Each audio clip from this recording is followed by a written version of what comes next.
Assalamualaikum warahmatullahi wabarakatuh. Alhamdulillah rabbil alamin. Wassalatu wassalamu ala asyrafil anbiya'i wal mursalin wa ala alihi wa sahbihi ajma'in. Salam sejahtera, salam kasih, salam IPGM KTHO kelas pertama 2025.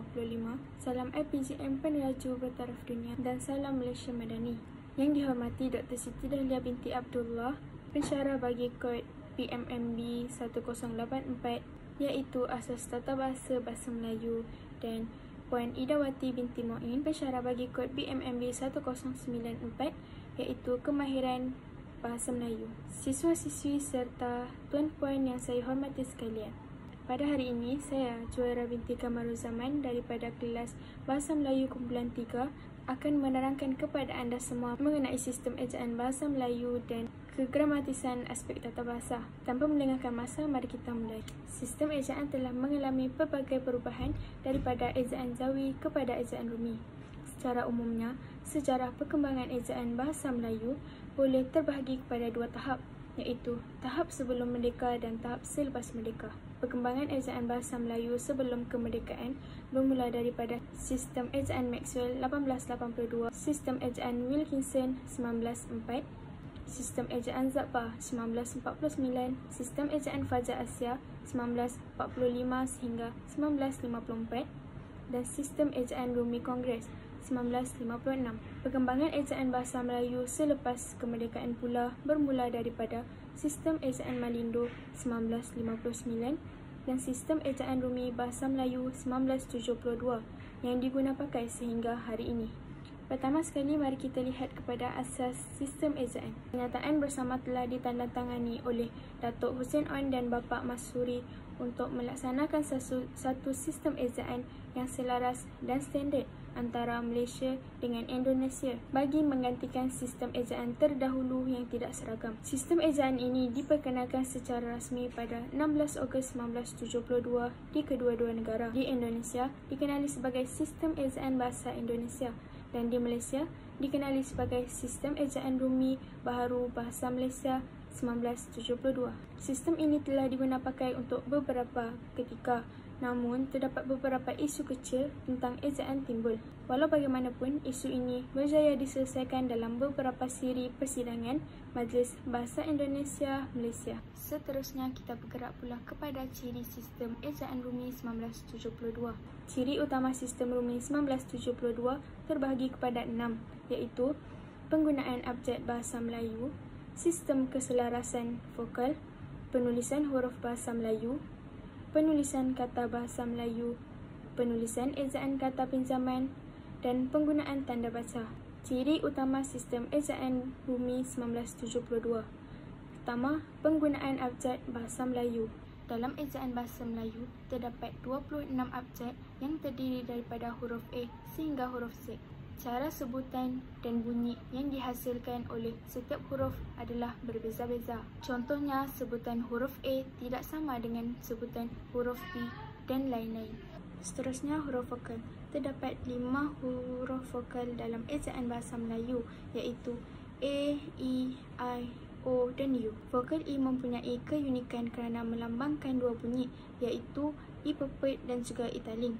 Cara sebutan I pepet ialah E, manakala cara sebutan I taling pula ialah A. Huruf vokal digunakan pada awal kata, tengah kata dan juga akhir kata. Huruf konsonan ialah bunyi yang dihasilkan dengan menyekat arus pernafasan menggunakan organ-organ pertuturan. Dalam ejaan Bahasa Melayu, terdapat 21 konsonan yang terdiri selain daripada huruf A, E, I, O dan U. Huruf konsonan juga digunakan pada awal kata, tengah kata dan juga akhir kata. Vokal berganding. Vokal berganding ialah deretan dua huruf vokal yang membentuk suku kata yang berbeza. Rentetan dua huruf vokal ini tidak berlaku hentian sebentar atau tidak berlaku geluncuran. Dengan kata lain, vokal berganding dilafazkan sebagai bunyi yang terpisah seperti cahir. Kedua-dua vokal ini terpisah antara suku kata. Terdapat 12 jenis vokal berganding, iaitu AA, AI, AU, OI, IA, IO, IU, UA, UI, EA, IU dan juga IU. Diftong dikenali sebagai vokal rangkap, iaitu penghasilan dua bunyi secara serentak kerana berlakunya geluncuran dalam satu suku kata. Dengan kata lain, diftong dilafazkan sebagai satu bunyi sahaja dan kedua-dua vokal ini tidak dapat dipisahkan. Sebagai contoh, gadai. Terdapat 3 jenis diftong, iaitu AI, AU dan OI. Contoh jenis diftong bagi AI pada penggunaan awal kata ialah I sing, pada tengah kata ialah haiwan dan pada akhir kata ialah petai. Digraf ialah dua huruf konsonan yang berturut-turut yang mewakili atau melambangkan satu bunyi konsonan seperti SY dalam syarikat. Digraf juga dikenali sebagai dui lambang, dui huruf atau huruf rangkap. Deret konsonan dikenal sebagai gabungan konsonan, iaitu dua huruf konsonan yang hadir secara berturutan dalam satu perkataan tetapi berada dalam suku kata yang berlainan, seperti NK dalam concrete yang dalam suku kata concrete. Gugus konsonan dikenal sebagai gabungan dua huruf konsonan dalam satu perkataan yang berada dalam suku kata yang sama, seperti DR dalam perkataan drama yang dalam suku kata drama. Suku kata ialah pemenggalan kata berasaskan keberadaan huruf vokal. Hal ini berlaku kerana tiap-tiap suku kata ditandai oleh huruf vokal. Huruf vokal ini dapat membentuk suku kata sama ada huruf vokal ini terletak di hadapan atau di belakang huruf konsonan atau tidak diikuti konsonan. Kehadiran vokal dalam sesuatu kata menjadi asas pembahagian sesuatu kata kepada suku kata. Suku kata terbahagi kepada dua jenis, iaitu suku kata terbuka dan suku kata tertutup. Suku kata terbuka merupakan suku kata yang terdiri daripada huruf vokal sahaja atau gabungan vokal dan konsonan yang berakhir dengan vokal atau konsonan selain P, T, R, H, M, N dan K. Contohnya abu, sudu, cinta, emak. Suku kata tertutup pula ialah suku kata yang diakhiri oleh huruf konsonan P, T, R, H, M, N dan K. Bagi contoh, padam, tuah, kain, minggu, cemerlang. Posisi suku kata pula terbahagi kepada 3, iaitu suku kata awal, suku kata tengah dan suku kata akhir dengan berdasarkan kehadiran vokal dalam sesuatu kata. Dalam bahasa Melayu, setiap kata mengandungi suku kata. Setiap suku kata lazimnya ditandai oleh satu vokal. Vokal tersebut dapat didahului atau diikuti oleh konsonan K. Terdapat 4 cara persukuan, iaitu persukuan pola suku kata umum, persukuan pola suku kata pinjaman, persukuan pemisahan suku kata-kata dasar, dan persukuan kata terbitan. Yang kedua, sistem keselarasan vokal. Dalam sistem ejaan bahasa Melayu, terdapat 2 peraturan bagi pengejaan kata, iaitu sistem keselarasan vokal yang digunakan untuk mengeja kata dalam bahasa Melayu dan kekecualian sistem keselarasan vokal yang digunakan untuk mengeja kata pinjaman atau unsur serapan. Sistem keselarasan vokal ialah kesesuaian 2 huruf vokal yang membentuk 2 suku kata pada kata dasar, yakni pasangan antara 2 huruf vokal pada suku kata praakhir dengan huruf vokal pada suku kata akhir tertutup. Dengan kata lain, pasangan huruf vokal ini berlaku keharmonian dan keteraturan dari segi bunyi dalam satu kata seperti contoh yang berikut. Berdasarkan contoh yang saya berikan, suku kata halaman terdiri daripada suku kata awal, praakhir dan akhir tertutup. Keselarasan vokal berlaku di antara suku kata praakhir dengan suku kata akhir tertutup, iaitu A, yakni keserasian dan keharmonian berlaku di antara kedua-dua huruf vokal tersebut. Terdapat 18 pola keselarasan vokal dalam sistem ejaan baharu Rumi bahasa Melayu. Kekecualian pola keselarasan vokal ialah ejaan kata bahasa Melayu yang tidak mematuhi pola keselarasan vokal yang terdiri daripada 18 pola keselarasan vokal. Terdapat 16 pola kekecualian keselarasan vokal dalam sistem ejaan baharu Rumi bahasa Melayu yang lazimnya digunakan untuk kata pinjaman daripada bahasa Inggeris dan bahasa Nusantara. Penggunaan huruf besar bagi huruf pertama kata di awal ayat yang lengkap. Contohnya, Beliau ialah guru saya. Siapakah gadis itu? Penggunaan huruf besar juga digunakan sebagai huruf utama petikan langsung atau permulaan kata bagi cakap acuh. Contohnya, Datuk bertanya, bilakah kamu akan ke kolej? Mengapakah engkau menangis? Tanya Hamid. Huruf besar juga digunakan sebagai huruf pertama gelaran kehormat, keturunan dan keagamaan yang diikuti nama orang.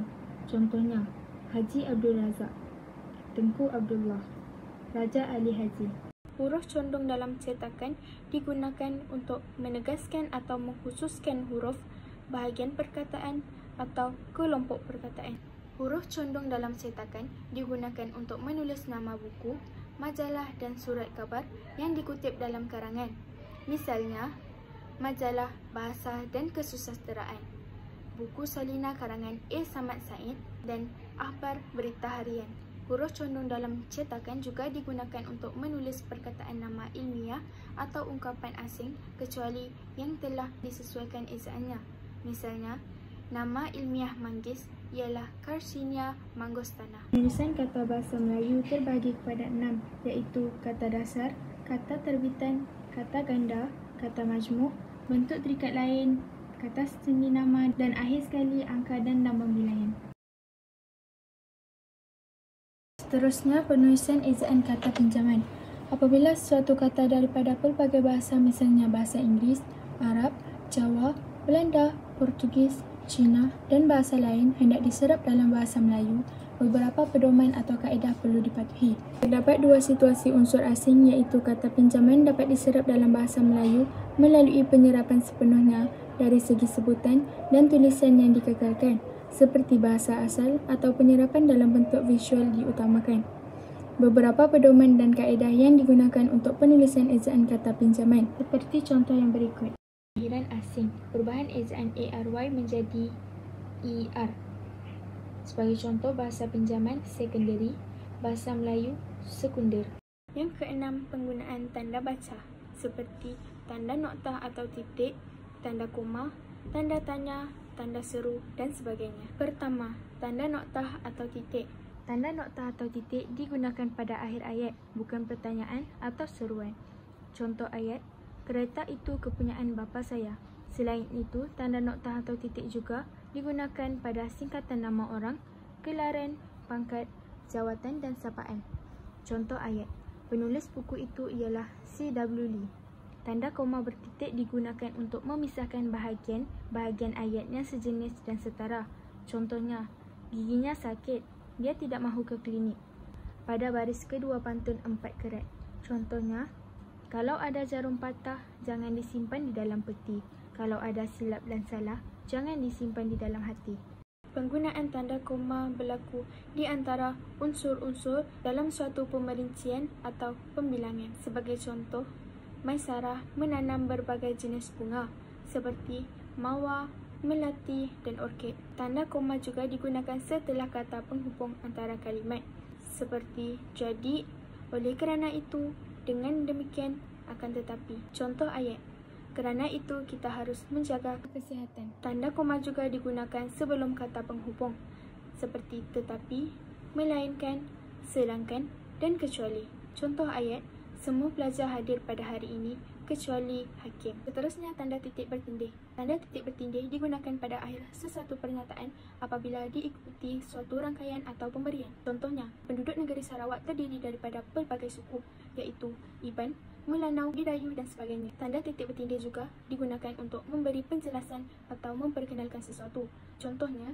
tarikh pada 3 Ogos 2006, masa pada 5.40 petang, tempat di bilik gerakan. Tanda sempang digunakan untuk memisahkan huruf kecil daripada huruf besar. Sebagai contoh, rahmat sempang mu. Yang kedua, hamba sempangnya. Yang ketiga, sinar sempang X. Tanda pisah digunakan untuk membatasi penyisipan kata, kelompok kata atau anak ayat yang memberikan penjelasan khusus. Contohnya, hasratmu itu aku yakin akan tercapai jika engkau berusaha dengan lebih keras. Penggunaan tanda elipsis digunakan untuk dipakai dalam ayat yang terputus-putus. Contoh, sekarang, ayolah kita memajukan negara ini bersama-sama. Tanda tanya. Tanda tanya digunakan pada akhir ayat tanya. Sebagai contoh, bagaimanakah keadaan ibu kamu? Ia juga digunakan di antara tanda kurung untuk menyatakan bahagian ayat yang disangsikan atau kurang dapat dibuktikan kebenarannya. Contohnya, gaji ayahmu RM10,000, tanda tanya, setiap bulan. Tanda seru digunakan sesudah ungkapan yang berupa seruan, perintah atau yang mengungkapkan kebenaran, ketidakpercayaan atau rasa emosi yang kuat. Sebagai contoh, alangkah indahnya pemandangan di sini. Wah, besarnya rumah engkau. Tanda kurung digunakan untuk mengapit tambahan keterangan atau penjelasan. Sebagai contoh, PISMP, tanda kurung, Program Ijazah Sarjana Muda Pendidikan, tanda kurung. Tanda siku pula digunakan untuk mengapit huruf, kata atau kelompok kata sebagai pembetulan atau tambahan kepada ayat atau bahagian ayat yang ditulis oleh orang lain, yang menjadi isyarat bahawa kesalahan tersebut ada dalam naskah asal. Contohnya, penyanyi itu telah tanda siku N dendang lagu irama klasik di hadapan orang ramai. Seterusnya, tanda petik.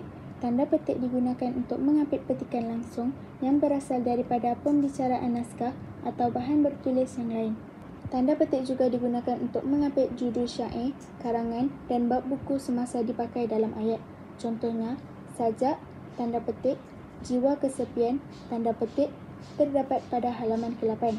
Tanda petik tunggal digunakan dalam ungkapan atau ayat yang sudah diapit tanda petik. Tanda ulang pula digunakan dalam tulisan cepat dan nota bagi menyatakan bentuk gandaan. Contohnya, basikal-basikal, pandai-pandai, betul-betul, rajin-rajin. Tanda garis miring digunakan dalam penomboran kod surat. Contoh, rujukan KPM, tanda garis miring 03, tanda garis miring 02. Akhir sekali, tanda penyingkat. Tanda penyingkat digunakan untuk menunjukkan penghilangan bahagian kata. Contoh, pesanan ibu kan ku ingati, kan membawa maksud akan. Seterusnya, pengenalan kegramatisan aspek tata bahasa. Tata bahasa merupakan acuan yang mengikut prinsip atau hukum bahasa sesuatu bahasa. Kegramatisan sesuatu ayat sangat dititik beratkan apabila penggunaan bahasa bertutur atau menulis ayat. Terdapat 4 aspek yang menentukan kegramatisan ayat, iaitu ejaan, kata, frasa dan ayat. Kesalahan yang berlaku pada 4 aspek ini menunjukkan bahawa kegramatisan ayat tidak berlaku. Oleh sebab itu, amatlah penting untuk pengguna bahasa menyedari 4 kesalahan agar tidak berlaku kesalahan tersebut semasa menggunakan bahasa Melayu. Isu kegramatisan bahasa yang ingin saya dalami pada hari ini ialah kesalahan ejaan yang sering dilakukan dalam kalangan masyarakat pada hari ini. Maksud kesalahan ejaan ialah penyimpangan atau kesilapan yang berlaku dalam bentuk tulisan dan tanda baca. Terdapat 9 jenis kesalahan ejaan yang lazimnya dilakukan, iaitu kesalahan huruf, kesalahan tanda sempang, kesalahan pencarakan, kesalahan pola keselarasan vokal, kesalahan kelainan vokal, kesalahan konsonan, kesalahan bahasa pinjaman, kesalahan bentuk bebas dan kesalahan bentuk terikat. Pertama, kesalahan huruf. Kesalahan huruf melibatkan kesalahan yang berlaku semasa menggunakan huruf besar atau huruf kecil. Yang kedua ialah kesalahan tanda sempang. Kesalahan tanda sempang melibatkan kesalahan yang berlaku semasa memerlukan penggunaan tanda sempang atau tidak. Sebagai contoh, sampah, sempang, sarap merupakan ejaan yang salah. Ejaan yang betul pula ialah sampah, sarap. Ejaan sampah sarap ditulis berjarak kerana bertaraf frasa. Kesalahan penjarakan. Kesalahan penjarakan melibatkan kesalahan yang berlaku semasa sesuatu bentuk ejaan perlu dijarakkan atau dirapatkan. Kesalahan pola keselarasan vokal melibatkan kesalahan yang berlaku semasa menggunakan 18 pola keselarasan vokal. Kesalahan kelainan vokal melibatkan kesalahan yang berlaku semasa ejaan yang menggunakan 8 kelainan vokal yang bertetapan. Kesalahan konsonan melibatkan kesalahan yang berlaku semasa ejaan yang menggunakan konsonan yang bertetapan. Sebagai contoh, ejaan yang salah, beda. Ejaan yang betul, beza. Konsonan yang betul ialah Z, bukannya D. Seterusnya, kesalahan bahasa pinjaman. Kesalahan bahasa pinjaman melibatkan kesalahan yang berlaku semasa menggunakan bahasa pinjaman yang disesuaikan berdasarkan bahasa Melayu, sama ada dari segi pengekalan huruf asal, penukaran huruf pangkat atau gabungan konsonan tertentu. Kesalahan bentuk bebas. Kesalahan bentuk melibatkan kesalahan yang berlaku semasa menggunakan ejaan yang memerlukan rujukan khusus seperti kamus kerana ejaannya tidak selaras dan tiada ketetapan. Segala titah tuanku akan hamba laksanakan, kata Hang Nadim kepada Raja Kasim, merupakan ejaan yang salah. Ejaan yang betul ialah segala titah tuanku akan Patik laksanakan, kata Hang Nadim kepada Raja Kasim. Kata hamba digunakan ketika berbicara dengan rakyat yang setara, manakala Patik digunakan ketika berbicara dengan raja. Kesimpulannya, terdapat banyak ilmu pengetahuan mengenai sistem ejaan bahasa Melayu dan isu kegramatisan bahasa Melayu yang kurang diperkatakan oleh orang Melayu pada masa sekarang. Perkara ini perlulah dititik beratkan oleh orang Melayu kerana bahasa Melayu merupakan bahasa ibunda kita dan juga bahasa tanah air kita. Mereka sanggup bermati-matian dan sanggup berjuang untuk mempertahankan bahasa Melayu di negara Malaysia ini. Jadi, kita sebagai rakyat Malaysia juga perlulah bertanggungjawab untuk mempertahankan bahasa Melayu pada zaman sekarang. Hal ini juga bagi mengelakkan sejarah hitam berulang kembali, iaitu penjajahan semula di negara kita. Oleh itu, sebagai siswa guru yang bakal menjadi pendidik anak bangsa bahasa Melayu, kita perlulah cakna dan mengambil berat mengenai kesilapan ejaan bahasa Melayu serta isu-isu kegramatisan bahasa Melayu seperti yang sering berlaku pada hari ini. Hal ini agar kita dapat membetulkan kesilapan murid-murid kita di sekolah pada kemudian hari. Oleh itu, kita mestilah sentiasa berpegang kepada prinsip betulkan yang biasa dan biasakan yang betul.